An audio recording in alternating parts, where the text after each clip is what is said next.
Today we will show you how to launch the Theta Terminal on Windows. The Theta Terminal uses a highly compressed protocol to improve the transmission speed of market data. First, create a folder for the terminal to run in. Next, you will need to make sure the correct version of Java is installed on your machine. You can do this by typing java-version in the command line. If the Java version is under 21, or the command is not recognized, you must install Java 21 or higher to continue. Next, download the Theta Terminal into the folder using the link in our documentation, which can be found in the description. Create a batch file in the folder. This will be used to launch the terminal.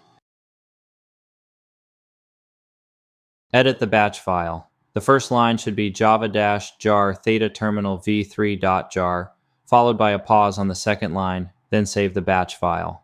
Finally, double-click the terminal.bat file. A first-time setup prompt should appear. Enter your Theta data email and password. The Theta terminal should now be running.